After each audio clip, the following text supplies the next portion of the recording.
Bueno amigos, ya estamos de vuelta en este su programa Sin Barreras y esta vez con nuestro invitado especial, el electo congresista Javier Descanseco. Bienvenido Javier al programa Sin Barreras. Muchas gracias, un gusto estar con ustedes. Javier, mira, queremos entrar al tema de la ley. Hay un proyecto de ley que están presentando. Quisiera que le cuentes un poco a nuestros televidentes en qué consiste, porque muchísimos sabemos que hay un proyecto de ley, pero ¿cuáles son los cambios sustanciales?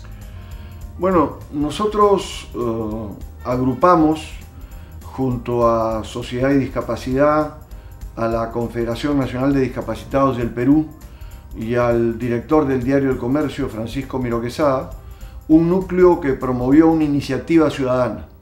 Reunimos más de 120.000 firmas y las presentamos a la autoridad electoral para hacer una propuesta de una iniciativa de proyecto de ley que viniera desde abajo, desde la sociedad.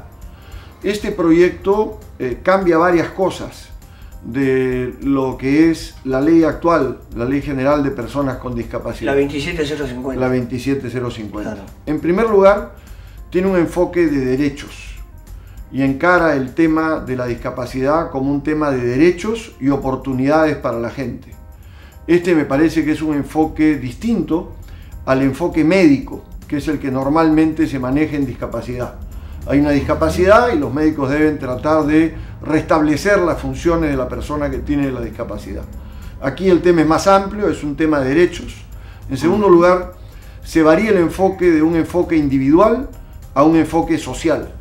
La discapacidad depende no solo de las dificultades que tenemos, los que tenemos alguna discapacidad, sino de la forma como la relación con la sociedad se establece. Es decir, ¿hay rampas o no hay rampas en las calles? ¿Hay ascensores o no los hay en los edificios? ¿Hay transporte accesible? ¿Hay transporte accesible o no lo hay? ¿Hay material pedagógico para personas invidentes o para personas que no escuchan en los colegios? ¿Están adaptados los colegios? Claro. Con rampas y con baños, con puertas adecuadas en este terreno. ¿Los profesores son capacitados para darle enseñanza y capacitación a los niños y niñas con discapacidad? ¿Saben lenguaje de señas? ¿Los mismos profesores? ¿Está preparado el director? ¿Está preparado el colegio? Correcto. Todas son preguntas que... En sociedades donde esto existe, la discapacidad es completamente distinta a sociedades donde esto no existe. Por lo tanto, la discapacidad está en relación con la forma como la sociedad se relaciona con las personas con discapacidad, los derechos, las herramientas y las oportunidades que le presta. Y este es un enfoque que cambia también. En tercer lugar, esta ley establece que los proyectos sobre discapacidad tienen que ser consultados con las personas con discapacidad. Claro. En cuarto lugar, esta es una ley que establece nuevas obligaciones al Estado. Primero, tener estudios científicos sobre la discapacidad, establecer cuántos somos, qué discapacidades tenemos y dónde estamos. Claro. Por increíble que les suene a los televidentes, eso no se sabe en el Perú. No hay un censo. No hay un censo de personas con discapacidad, Correcto. Es cierto. Bueno, eso. Esta convención y esta ley obligaría a que el Estado tenga esos instrumentos y tenga esa información para poder operar. Pero además, esta ley establece que las políticas del Estado tienen que ser progresivas, tienen que estar financiadas, porque ya estamos cansados de tener programas de igualdad de oportunidades para las personas con discapacidad que tienen lindos objetivos, pero que no tienen un cobre puesto para cumplir con esos objetivos. Claro que sí. Y entonces se queda el objetivo en papel sueño, mojado en tinta, ¿no es cierto? Sí, claro. No se lleva a la práctica. No. Entonces la convención obliga a que, y la ley, a que se coloque el dinero. Y finalmente, me parece que es muy importante que se tenga claro también que el Estado tiene que rendir cuentas cada 4 años a las Naciones Unidas sobre cómo va avanzando el cumplimiento de la temática. Correcto, de la temática y de la aplicación de la convención.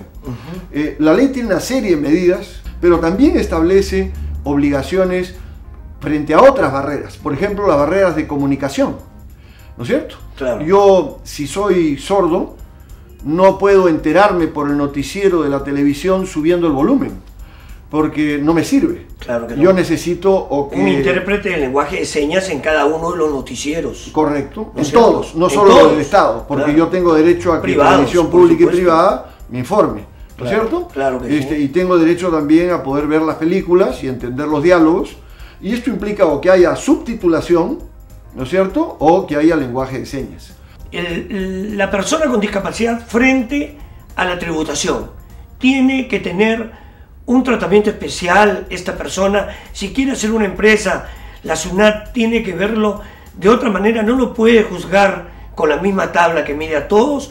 ¿Hay algo de ello dentro de la ley? Sí, la ley propone que el Estado tenga mecanismos que produzcan incentivos y que si el Estado no da, porque la verdad es que el Estado da poco a las personas con discapacidad, no quite, ¿no es cierto? Claro. O sea, si no les da, por lo menos que no les Que quite. no les quite, eso y es. para una familia que tiene a alguien con discapacidad severa, hay un costo extraordinario. Y si ese costo extraordinario no lo atienden los servicios del Estado en salud, en educación y en otros aspectos, es evidente que el tratamiento tributario debiera ser diferenciado. Y la ley propone que el Ejecutivo tenga iniciativas en ese terreno para ese efecto. Qué bien, qué bien. A su vez, la ley también, creo yo, como te mencionaba, propone que se asignen recursos.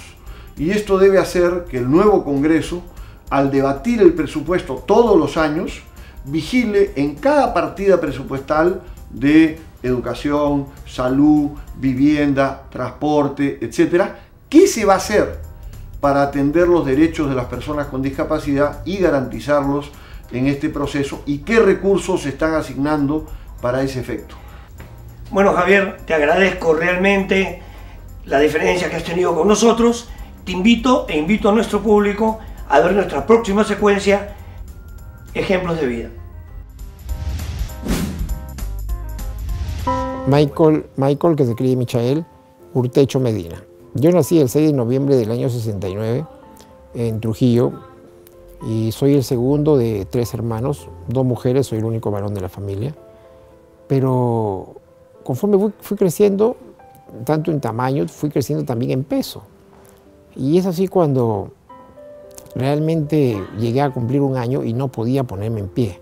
A partir de ese entonces mis padres hicieron todo lo posible para poder determinar qué es lo que me pasaba, ¿no? Y bueno, ahí fueron los médicos muy claros, directos, mi padre, mi madre y yo en brazos de mi madre.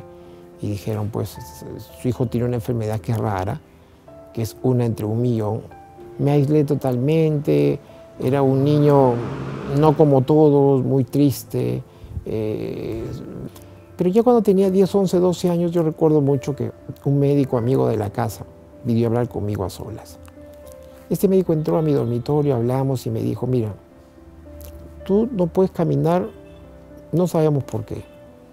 Solo Dios puede determinarlo, pero lo que sí te puedo decir, y ahora que tienes ya 11, 12 años, piensa que el ser humano vale por lo que hay en su corazón y por lo que puede haber en su mente. Es como si hubiese caído la venda de mis ojos y me doy cuenta realmente que es cierto. Pero fui creciendo, he sido un destacado alumno, gracias a Dios, acabé la primaria, la secundaria, la universidad, soy ingeniero químico, tengo una maestría en ingeniería química. Fue así cuando yo inicio en la política. Yo paso ese momento en mi vida y yo dije, pero bueno, ya, yo tuve mi oportunidad. ¿Cómo hago para que las demás personas como yo tengan oportunidades? Porque si a mí me fue tan difícil, oye, hay gente que es peor que yo todavía, ¿cómo hacemos? No, pero yo entro solamente por el deseo de querer ayudar a las personas con discapacidad como yo. Ese fue mi anhelo, mi deseo. Y yo entendí como profesional ya de que la única forma de hacerlo era cambiando leyes, haciendo leyes y haciendo respetar las leyes. Bueno, en realidad siempre hemos apoyado a Michael porque creemos que la parte familiar es muy importante, ¿no? Entonces, mi hijita y yo grabamos un spot radial, ¿no? Apoyándolo, diciendo su número, ¿no? El partido al cual postulaba. Y en realidad fue una campaña muy bonita porque incluso en los paneles estuvimos los dos dando pues a la población la imagen de lo que es el complemento de un congresista, que es la familia, ¿no? Porque creo que es muy importante el área familiar y eso da confianza también a la población. O sea, en conclusión, yo me dirijo a todas las personas, de todas las edades, con algún tipo de discapacidad. lo que el joven con discapacidad, hombre o mujer, sepa hacer. Tiene que aprovechar esta capacidad y poder volcarla hacia su mayor productividad. O sea, si yo sé hacer algo, tengo que pensar de una manera no pequeña, sino grande, progresiva, y que todo tiene su tiempo, que no todas las cosas se alcanzan con mucha facilidad, que todo cuesta en la vida, que nosotros con nuestra perseverancia, con nuestra valentía, con nuestra lucha diaria, tenemos que demostrarnos primero a nosotros mismos que sí somos capaces y demostrar a la gente que está afuera que nosotros somos iguales que todo el mundo y que solamente pedimos oportunidades y que se respeten nuestros derechos, nada más.